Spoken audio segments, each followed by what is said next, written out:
Hello नमस्कार, मी शारदा. तुमचं सर्वांचं खूप खूप स्वागत आहे शारदा मराठी ब्लॉगमध्ये. माझ्या सर्व ताई दादा मैत्रिणींना गुड मॉर्निंग. श्री स्वामी समर्थ. सकाळची वेळ आहे, तर सकाळचे 8 वाजले आणि इथे ना मी रेशनचं तांदूळ धुवायला घेतलं आहे. 40 किलो रेशनचं तांदूळ आहे, तर ते स्वच्छ धुवून आणि उन्हामध्ये ना वाळत घालणार आहे. कारण भाकरी वगैरे तांदळाच्या करायच्या असल्या ना का मग धुतलेल्या तांदळाच्या भाकरी छान होतात. आणि असं आहे ना, काय होतं, तांदळाला आहे ना पावडर वगैरे लावेला असते ना, तर खूप खराब पाणी निघतं तांदळामधून. त्याच्यामुळे ना मी कधीही तांदूळ तसंच दळत नाही. तांदूळ धुतल्याशिवाय तांदळाच्या भाकरी बनवत नाही. तर सर्व काही तांदळामधली घाण आहे ना मग निघून जाते आणि भाकरी पण पांढऱ्या शुभ्र आणि मस्त होतात. नाहीतर काय होतं, रेशनच्या तांदळामध्ये ना घाण वगैरे असते. त्याच्यामुळे ना मी तांदूळ नेहमी धुवूनच घेते. तर 40 किलो तांदूळ धुतलं आहे, तर मस्त उन्हामध्ये वाळून आणि टाकीमध्ये भरून ठेवणार. म्हणजे जेव्हा कधी तांदळाच्या भाकरी बनवायच्या असल्या ना का धुतलेलं तांदळाचं दळण करायचं आणि तूप बनवायचं आहे. तर लोण्याचा गोळा तयार करून ठेवला आहे फ्रीजमध्ये ना. 8 ते 10 दिवसाची मलाई मस्त अशी साचली होती. तर इथे ना लोण्याचा गोळा मिक्सरला फिरून तयार करून ठेवला आहे. तर बघा किती पांढरा शुभ्र आणि बोटाला पण लागत नाही, इतकं छान असं लोणी तयार झालं आहे. नाहीतर काय होतं, चिकट झालं ना तर असं हाताला वगैरे चिटकतं, पण हे काय हाताला वगैरे चिटकलेलं नाही, एकदम असं भगराळसारखं झालं आहे. तर इथे तूप बनवायला ठेवलं आहे, तर तूप पण तयार झालं आहे. कमी गॅसवर तूप तयार व्हायला ठेवायचं आहे, फुल गॅस करायची नाही. नाहीतर काय होतं, उतू पण येतं आणि उतू येऊ नये ना त्यासाठी काय करायचं, असं एखादा चमचा ठेवायचा आहे. तर इथं बघा मस्त असं पांढरं शुभ्र कमीत कमी अर्धा लिटर तूप तयार झालं आहे. तर त्याच्यानंतर आहे ना इथं घरातली साफसफाई चालू आहे. तर डायनिंगचं आहे ना आज त्याचा कवर वगैरे धुवायला टाकला आहे. तर आता दुसरे कवर टाकायचे. तर जे माझ्याकडे ना स्टोन आहे असे कलरमधले दगड, तर ते स्वच्छ धुवून काढले. आता डायनिंग टेबल मस्त मधली बाजू वगैरे पुसून घेते, वरची काच स्वच्छ पुसून घेते. आणि आज आहे ना दुसरे मॅट टाकणार आहे. जो होता ना तो धुवायला टाकला आहे. तर मस्त हे स्टोन धुतले आणि पुन्हा आहे ना ते काचेवर असे टाकून देते. छान असा डायनिंग दिसतो, रंगीबेरंगी स्टोननी आहे ना मस्त दिसतो डायनिंग. तर व्यवस्थित आहे ना लिक्विड लावून आणि काच आहे ना स्वच्छ पुसून घेते. म्हणजे काय होतं, काच आहे ना एकदम प्लेन आणि छान दिसते. आणि नुसतीच ओला कपडा करून पुसला ना तर ती काचेवर आहे ना असे डाग डाग दिसतात. तर बघा किती छान असा डायनिंग दिसतोय. तर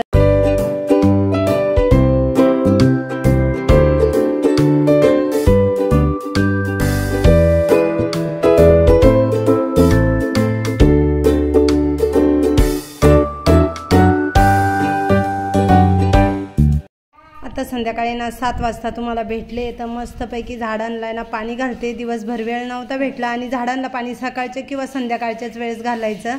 तर उन्हामध्ये ना झाडांना पाणी घालायचं नाही, त्याच्याने ना काय होतं, झाडं आहे ना जळतात, करपून जातात.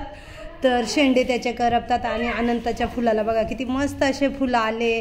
आणि दिवसभर तर खूपच गरम होतं, पण संध्याकाळच्या वेळेस आहे ना जरा बरं वाटतं, मनाला शांतता, जीवाला शांतता वाटते. नाही तर दिवसभर आहे ना अक्षरशः इतकं ऊन का काही विचारायचंच नाही. अजून तर मे महिना पण जाणार आहे. तर आत्ता आहे ना दररोजच झाडांना पाणी घालते, कारण ऊनच इतकं आहे. त्याच्यामुळे दररोज झाडांना पाणी घालायला लागतं. आणि अनंताचं फुल बघा किती छान दिसतंय. तर आता सर्व झाडांना पाणी घालून घेतलं आणि त्याच्यानंतर आहे ना मी डायरेक्ट तुम्हाला दुसऱ्याच दिवशी भेटली आहे. तर दुसऱ्या दिवशी ना 11 वाजता भेटली आहे. तर इथे ना माझी मस्त अशी तयारी चालू आहे आणि आम्हाला आहे ना बाहेर जायचं आहे. तर कुठं जायचं आहे ना ते पण मी तुम्हाला सांगणार आहे. तर व्हिडिओ शेवटपर्यंत बघा. हॅलो नमस्कार, मी शारदा. तुमचं सर्वांचं खूप खूप स्वागत आहे शारदा मराठी ब्लॉगमध्ये. माझ्या सर्व ताई दादा मैत्रिणींना श्री स्वामी समर्थ. सकाळचे 11 वाजले, तर इथं तयारी करून मी बाहेर छानपैकी थंडगार हवा येते. तर चोपाळ्यावर बसलोय, आम्ही सगळेच जण बाहेर बसलोय. तर आम्ही चाललोय नाशिकला. एक लग्न आहे, त्याच्यानंतर एक साखरपुडा आहे. सगळ्यांच्या आमच्या मस्तपैकी तयारी झाल्या आहे आणि बसलोय. तर चला व्हिडिओ शेवटपर्यंत बघा. तर ते कार्यक्रम संध्याकाळचे, पण नाशिकला आहे ना जरा मेन रोडला थोडीफार खरेदी आहे ती करायची आहे. तर मी साधी सिंपलच साडी नेसून चालले, कारण खूप गरम होतंय. तर मग म्हटलं वापरायची आहे, म्हणजे ऑफिसमध्ये घालते ही साडी, तर तीच घालून चालली आहे. कारण भरपूर असं गरम होतंय, उष्णता भरपूर आहे. संध्याकाळी तिथं बदलावायला दुसरी साडी घे. ड्रायव्हिंग लायसन घ्या. किचनवरचे सर्वच कामं आवरून झाले. काय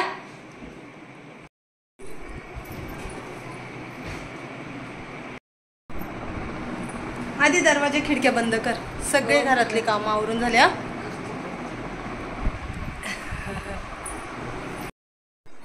हा ऊन आहे ना. खिडक्या लावल्या.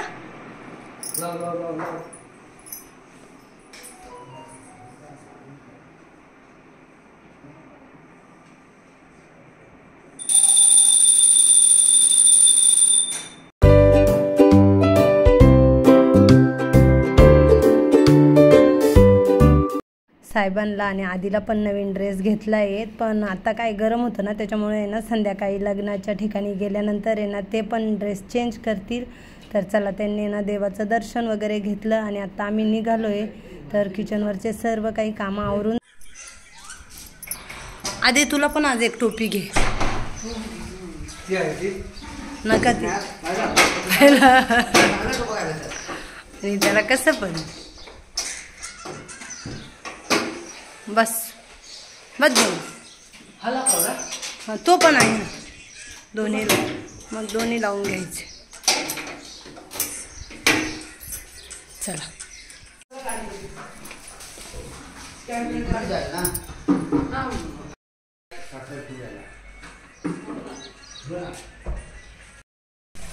काही ऊन आहे.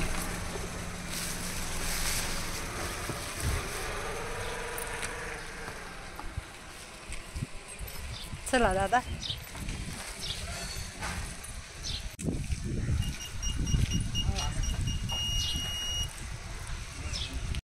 त्र्यंबकेश्वरमध्ये आता आलो आहे. तर तिथे ना आमचा अर्धा पाऊण तास जाणार आहे, कारण मला आहे ना ड्रेस शिवायला टाकायचे आहे. माझ्या दादांचं आहे ना मावस भाऊ आहे, तर छान असं परफेक्ट टेलर आहे, मस्त ड्रेस शिवतं. तर मग मला आहे ना तिथं ड्रेस द्यायचे शिवायला.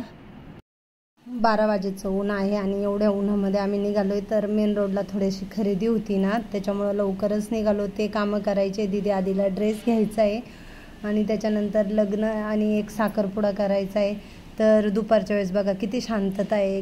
ऊन गरमी असल्यामुळे ना ट्रॉफिक पण खूप कमी आहे आणि ह्या वेळेस आहे ना सिग्नल पण कमी लागले नाही. तर आहे ना काय होतं प्रत्येक वेळेस आहे ना सतत सिग्नल लागतात, पण आज काही उष्णतेमुळे ना सिग्नल लागलेच नाही, 1-2च लागले. तर आता हे बघा ना इथं लाल मिरच्या वगैरे आहेत विकायला रस्त्याने बसलेले. त्याच्यानंतर माठ वगैरे रस्त्याच्या किनारीला, कारण आता उष्णतेचे दिवस आहे त्याच्यामुळं थंड पाण्याची गरज असते.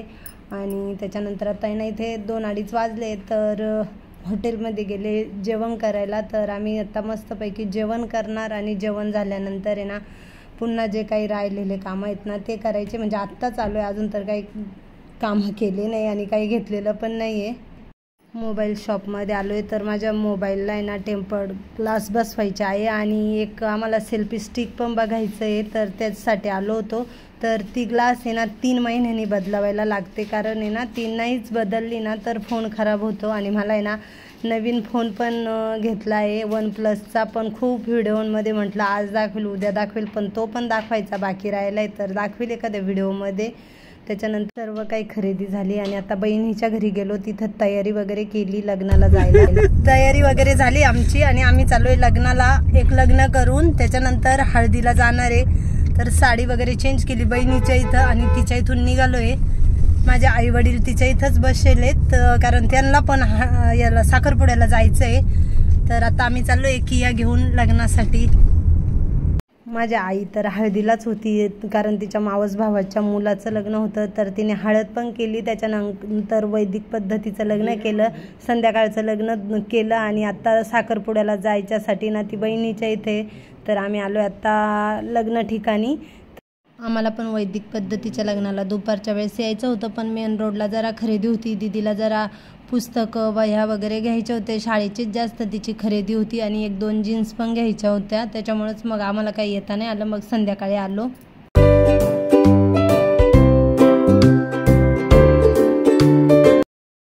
इथं सर्व काही आज्या दिसतात ना, ह्या सर्वच माझ्या आज्या आहे. म्हणजे माझ्या आईच्या काही माम्या आहेत, काही मावशा आहेत, एक आजी आहे माझी आणि मामा आहेत, बाबा आहेत. हे सगळे माझे मम्मीचे इकडचे नातेवाईक, म्हणजे माझ्या मम्मीचे पण आणि माझ्या दादांचे पण, दोघांचे पण तेच नातेवाईक आहेत. तर हे बघा इथं सर्वांना भेटले वगैरे, त्याच्यानंतर वरमाईला भेटायला गेले, वरमाईला भेटले आणि तिथून आहे ना आम्हाला आता दुसऱ्या लग्नाला साखरपुड्याला जायचं आहे, तर तिकडे निघालो आहे साखरपुड्याला जायला। तर इथं बघा आई आली आहे आणि माझे दादा आले, तर त्यांना घेतलं आणि आता आम्ही इथं साखरपुड्याला पोहोचलो आहे। तर गंगापूर रोडला आहे साखरपुडा, तर आईची ही मावस बहीण आहे। व्हिडिओचा एंड करते, कसा वाटला आजचा व्हिडिओ कमेंटमध्ये नक्कीच सांगा।